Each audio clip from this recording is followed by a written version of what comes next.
Hi, I'm Tim. Welcome to our channel and thanks for logging on. You're used to seeing the Vacheron Constantin Overseas smackdown overpriced and overrated competition from Patek and AP, but how about a mismatch? Today, it's the Vacheron Constantin Overseas Automatic Generation 3 against the 2019 Cartier Santos De Cartier Large Gradient Blue Dial in a surprisingly close matchup of unequals. Let's start with the challenger. The Cartier is the watch that has never featured on one of these comparisons, and it's a timepiece that has been updated twice in 2 years. For 2018, we saw a new generation of the Cartier Santos, the oldest watch in the Cartier catalog, and from 1904, the first ever aviator's watch. I wouldn't necessarily call it a pilot's watch because Alberto Santos Dumont was the conductor of an airship, not an airplane. All the same, the 2018 modification brought us a new and brilliant quick release system called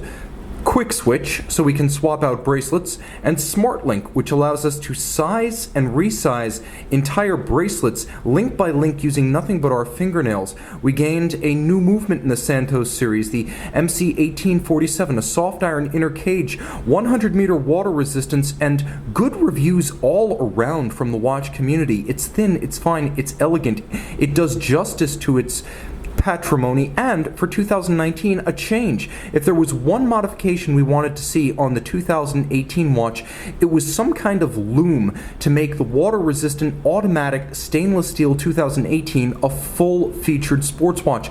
Well, that arrived for 2019, along with a most unexpected applique Roman numeral gradient blue metallic fade dial. Now, you can't see it terribly easily on the camera, but it's quite pronounced in person. This is a gradient blue to put the Nautilus to shame. Now I'm going to throw the watch on my wrist because it's truly important to see this watch in proportion, as it actually looks larger than it is online. So let's see if we can get slightly better lighting. I'm going to actually buckle the bracelet in place to hold it in place, and on my 16 centimeter circumference wrist, you get a good sense of this watch's size. First, it's not as big as you might suspect, being 39.5 millimeters from 9 o'clock to 3 o'clock, not including crown guard or crown. It isn't quite as broad as I expected, nor is it as mammoth lug-to-lug, where it measures a true 47.5 millimeters. I can recommend this watch for a wrist as small as 13.5 centimeters circumference, and I didn't expect to say that after seeing the initial press photos. It's only 9.1 millimeters thick, which means between this and the Vacheron, the Cartier is by far the slimmer of the two timepieces. The bracelet is a redoubtable thing, though you'd expect it to feel somewhat compromised due to all of the removable and moving parts. In fact, it feels all of a piece, as though it were sized exclusively by your watchmaker's screwdrivers. Now let me show you how the bracelet works, or at least in passing. There is a system underneath that you actuate with your fingernails, and this is related to the ancient 2002 Cartier Roadster system. This is actually called Quick Switch, and I'm not totally sure with my minimal fingernails, and you can see just how minimal, that I'll be able to use this easily, but in fact, this is the most usable and most easily accessible Quick Switch lug system I've yet encountered. The fact that I can do it with stumpy little manicured nails for these videos is a testament to how easy it is to use this system. Now, the Smart Link is a bit more difficult to describe. You can just barely see the access panels inside of the individual links, but there are small little, here's a good way to look at them. There are small spring-loaded tabs underneath the individual links, and I anticipated the difficulty of explaining this in full. So I've got one with an already deployed retaining bar. Cartier was smart. They don't allow you to completely dump the retaining bar out because they know you'll lose it. There's a little spring-loaded system that allows you to push the tab, and then the retaining bar pops out, and then if you want, you can separate the links and put them back together. So that's how that works. Now, more broadly, the Cartier Santos De Cartier, available in two different sizes. Get the large if you're a dude, even if you're a lady. For me, there's not much compromise and no difficulty wearing the larger watch. You can see a few changes were made to the aesthetic of the watch. For 2018, you got the arrival of a more cambered case that better wraps around the wrist, and we also gained a more flowing bezel. So you can see now for 2018 on, the bezel actually flows down to trace the arc of the lugs and the bracelet rather than being squared off as it was in the past. It's a good and effective look, again dating back to a Louis Cartier original from 1904 for his friend, the Brazilian dirigible pilot Alberto Santos Dumont. He needed both hands to operate an airship, so a pocket watch wouldn't do, hence the wristwatch format. Gradient blue dial, everything that looks like a Roman numeral is applique and polished, quite nice.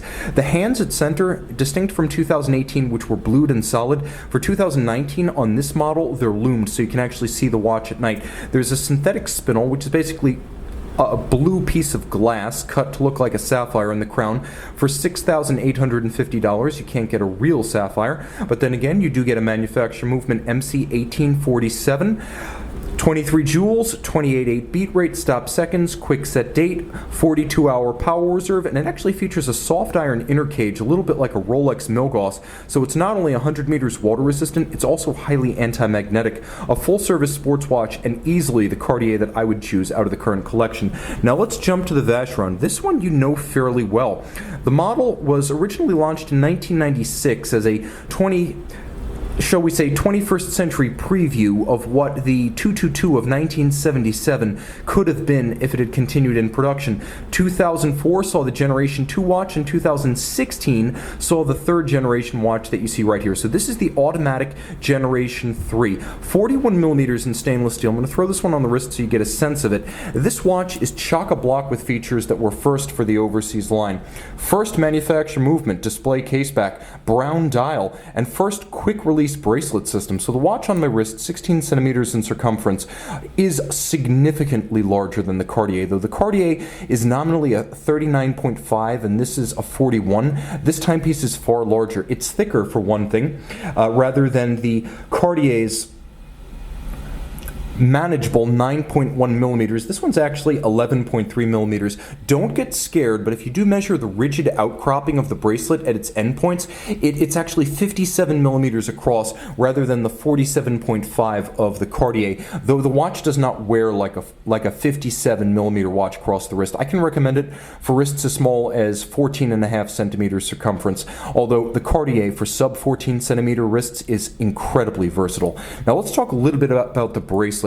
You can see that it does feature a quick release system, a lot like what you'll find on the Cartier, but unlike the Cartier, which includes a leather strap in blue and the bracelet, this watch gives you the leather strap in brown, the rubber strap in brown, a separate deploying clasp, and the bracelet, which, by the way, or I should say the bracelet and clasp, and the bracelet on both sides fully sizable, so you can actually remove every single link on each side. But it's even better than that. Let me pull out the opposite side and I can show you a feature that Vacheron has not done a great job of highlighting, and that is the micro adjustment system inside the clasp. So on each side of the clasp there's actually a micro adjust about 1 millimeter on each side, and you can push it in or pull it out, and it works on both sides, and this is almost completely uncommunicated by the brand. Now the bracelet is quite substantial and nicely finished. There's hand finishing here.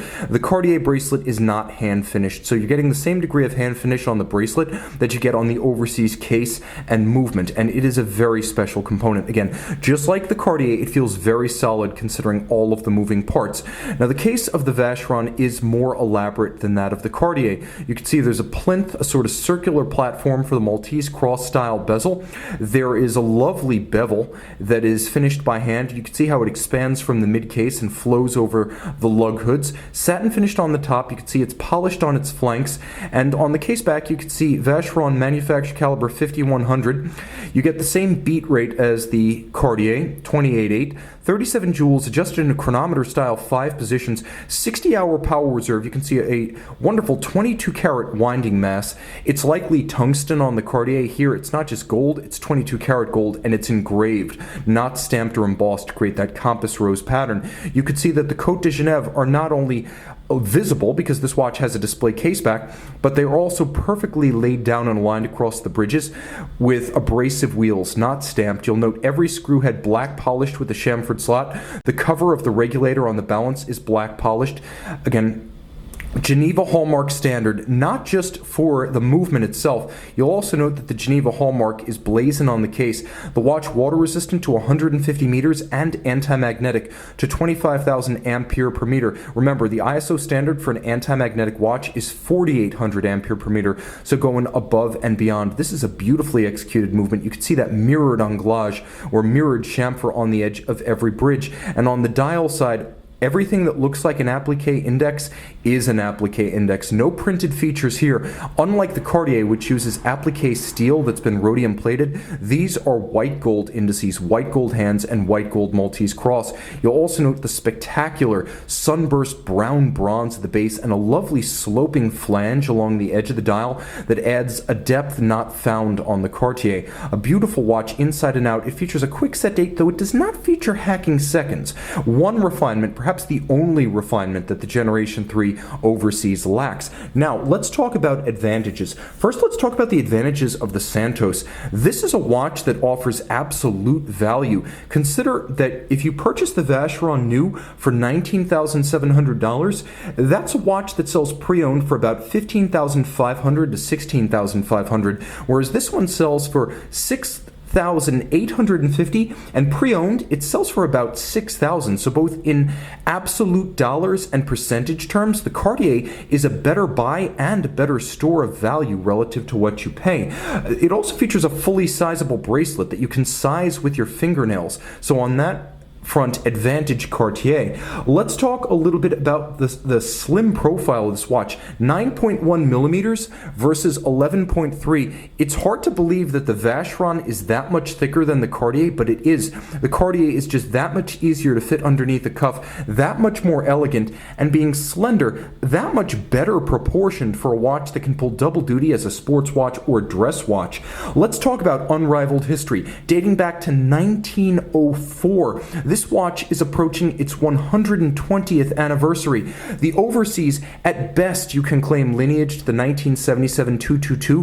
More realistically, 1996 was year one for the Overseas. So in terms of history, both for Cartier and the industry at large, you cannot match the industry's first pilot's watch and Cartier's first wristwatch of any kind. Let's talk about better fit on small wrists. You can wear this watch on a wrist as small as 13.5 centimeters circumference. I would recommend on the bracelet wearing the Overseas on a wrist no smaller than 14.5 centimeters circumference, though you might be able to cheat a bit and wear on a smaller wrist if you put the Vacheron on a strap. Now let's talk a little bit about the stop seconds function. This is a basic movement. You can't see it. It's not artisanally finished, but it does allow you to hack the movement and synchronize to a reference time. So on that basis, stop seconds, advantage Cartier, and better date integration. A monotone blue metallic date disc, it blends into the dial. It replaces the numeral at 6 o'clock. It basically disappears, whereas on the Vacheron, it's loud and proud, for better or for worse.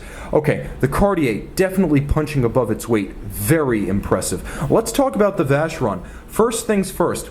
Movement, dial, case, and bracelet finish. The Vacheron wins on every count. It is artisanally crafted. Someone's hand and eye and artisanal skill was involved in the fabrication of almost every part of this watch, and you get to see it because there's a display case back, a feature you will not find on the Cartier. Power reserve, 42 hours on the Cartier, which features the MC1847, basically a drop-in replacement for an ETA 2892. The 5100 in the Vacheron has a 60-hour power reserve by comparison. Water resistance, 150 meters versus 100. Anti-magnetism, 25,000 ampere per meter because of a paramagnetic ring that actually encircles the movement, channeling magnetic flux and field lines around the caliber and its hairspring. I'm not going to say for certain it's more anti-magnetic than the iron core and iron shell of the Cartier, but I will say this. This anti-mag system lets you see the movement. So on that front, advantage Vacheron. Full dial lume. When you see the lume shot of these two watches, you'll realize the Vacheron is hands and indices, whereas the Cartier is hands alone. Let's talk about the clasp. The clasp on this watch is very clever. Both of them feature trigger actuated deployants, but the Clasp on the Vacheron features that double micro adjust system that is absolutely brilliant, and again, almost uncommunicated in any press form or the website of Vacheron. This is a remarkably well hidden, high value feature.